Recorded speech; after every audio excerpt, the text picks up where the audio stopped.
এটা আমাদের এই এলাকাবাসীর জীবন একটা যুদ্ধ, এবং প্রকৃতির সঙ্গে যুদ্ধ করে আমরা এই নোয়াখালীবাসী এই উপকূলীয় অঞ্চলে আমরা বেঁচে আছি। এবং প্রতিনিয়ত প্রতিটা বর্ষার সময় আমাদেরকে আতঙ্কিত করে রাখে যে বর্ষা আসা মাত্রই আমরা মনে করি যে কোনো সময় বন্যা পানি, ঢলের পানি আমাদের এই মেঘনা নদীতে শেষ পর্যন্ত বঙ্গোপসাগরের দিকে যখন যাবে তখন আমরা বিপদের সম্মুখীন হতে পারি। এই আতঙ্কে আমরা আতঙ্কিত থাকি বলেই প্রকৃতির সঙ্গে সবসময় আমরা যুদ্ধ করে আসছি।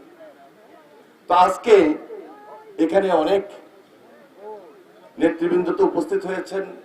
আমাদের এই অত্র এলাকার যারা সাধারণ যারা রয়েছেন মানুষ, আপনারা সবসময় যারা যুদ্ধ করে চলেন তারা উপস্থিত রয়েছেন, অনেক মা বোনেরা এখানে উপস্থিত আছেন, এলাকার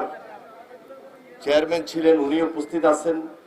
আর বিশেষ করে আমাদের পানি উন্নয়ন বোর্ডের কর্মকর্তারা আছেন। আমি ঢাকা থেকে আসার আগেই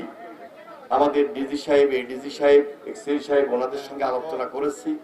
যে কিভাবে আমরা এই পরিস্থিতিটা বা এই প্রকল্পটাকে নতুন ভাবে একদিকে মোকাবেলা করা, আরেকদিকে এখানে নতুন একটা চ্যালেঞ্জ নিয়ে এই প্রস্তাবিত প্রকল্পটি এখানে বাস্তবায়ন করা যায়। ইতিমধ্যে আমি মাননীয় প্রধানমন্ত্রীর সাথে গতকালকেই কথা বলেছি, উনি অবহিত আছেন এবং উনি জানেন যে আমাদের যে গত 2024-এ যে বন্যাটি হয়েছিল সেই বন্যাটি হওয়ার কারণ কি ছিল, এবং আমাদের বর্ডার এলাকায় যে বাঁধটি ভেঙে যায় এবং সেখান থেকে যে অজস্র ঢলের পানি নেমে আসে এবং এখানে এসে এটা ব্লক এমন ভাবে হয়েছিল,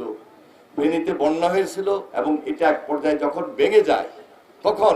আমাদের পুরা এই বৃহত্তর নোয়াখালী আমরা এই বর্ষা, বন্যা, ঢলের পানির আক্রমণের শিকার হই। সুতরাং ওনার সেই দৃষ্টিতে আমি আবারও গতকালকে নিয়েছিলাম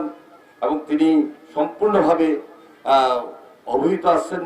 এবং তিনি আমাকে সরজমিনে এটা দেখার জন্য এবং ওনাকে গিয়ে রিপোর্ট করার জন্য উনি পরবর্তীতে কি পদক্ষেপ নেবেন সেটি আমার সঙ্গে আলোচনা করে বা আমাদের মন্ত্রণালয়ের সঙ্গে আলোচনা করে পরবর্তী পদক্ষেপ নেবেন। তবে আমি এতটুকু বলতে পারি যে এই প্রকল্পটি আমাদের জন্য বিশেষ প্রয়োজন এবং প্রয়োজন বিধায় এই প্রকল্পটি একদিকে আলোচনা রয়েছে, প্রস্তাব আকারে রয়েছে এবং পরবর্তী একদিকে মাননীয় প্রধানমন্ত্রীর সঙ্গে আলোচনা করে আমরা যেন এই প্রকল্পটি বাস্তবায়ন করতে পারি সেই উদ্যোগ আমরা গ্রহণ করি।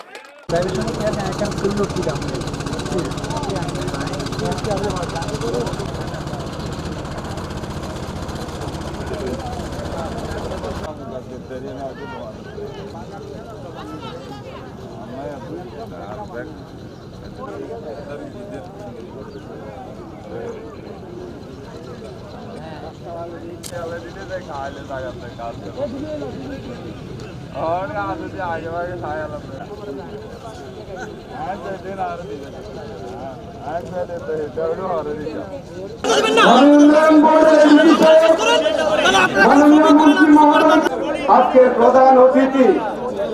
এবং আমাদের পানি সম্পদ মন্ত্রণালয়ের শহীদুদ্দিন চৌধুরী পরিবেশ, বন ও জলবায়ু বিষয়ক মন্ত্রণালয় এবং মাননীয় সুইচ গেট নির্মাণ করা হয়। মুসাফুর সুইচ গেট নির্মাণ করার পরে সোনাগাজী এই সুইচ গেট উদ্বোধন করেন এদেশের মাটি মানুষের নেই বাংলাদেশের জননেত্রী বেগম খালেদা জিয়া এইখানে। এরপরে এই সুইচ গেট গত 2024 সালে ভারতের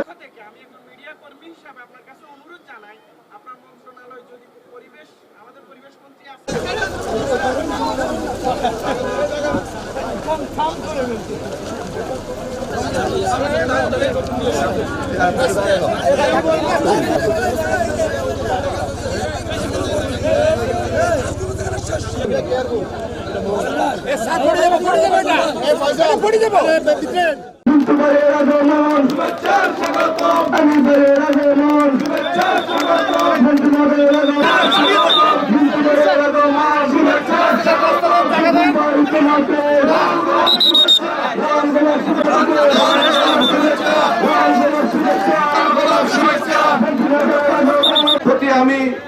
একটু দৃষ্টি আকর্ষণ করছি। আমাদের 2024 সালে ভারতের পানির চাপে এই সুইচ গেটের অথবা নির্মাণ ত্রুটির কারণে এই এবং মাত্র 223 ফুট ছিল, যেখানে আমাদের এখানে ছাত্র দলের সোনালী ফসল বৃহত্তরের নোয়াখালীর কৃতি সন্ত্রাসী আমাদেরকে অলঙ্কৃত করেছেন, গর্বিত করেছেন,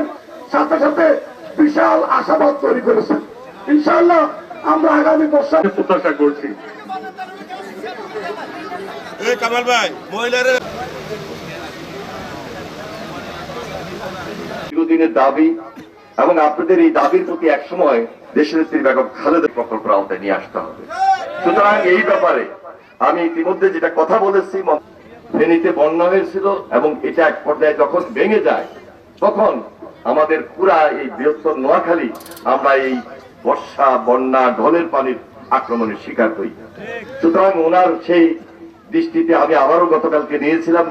এবং তিনি সম্পূর্ণভাবে অভিহিত আছেন এবং তিনি আমাকে সরেজমিনে এটা দেখার জন্য এবং ওনাকে গিয়ে রিপোর্ট করার জন্য উনি পরবর্তীতে কি পদক্ষেপ নেবেন সেটি আমার সঙ্গে আলোচনা করে বা আমাদের মন্ত্রণালয়ের সঙ্গে আলোচনা করে পরবর্তী পদক্ষেপ দিবেন। আমাদের সেই দামনিয়া শেষ পর্যন্ত সেখানে যদি দয়া করে যদি উনি পানি সম্পদ মন্ত্রণালয়ের পূর্ব ইঞ্জিনিয়ারকে বলেন যে অন্তত যেন নদী ভাঙ্গাটা রোধ করতে পারে স্থানে স্থানে, সেটা যদি করে তাহলে আমাদের এই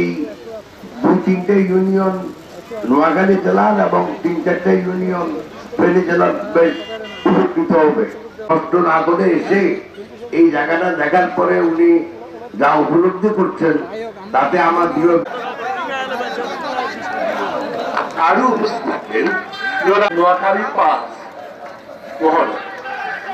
আমাদের আব্দুল্লাহ আল মেন্টু এবং শহীদুদ্দিন চৌধুরী এনি ভাই।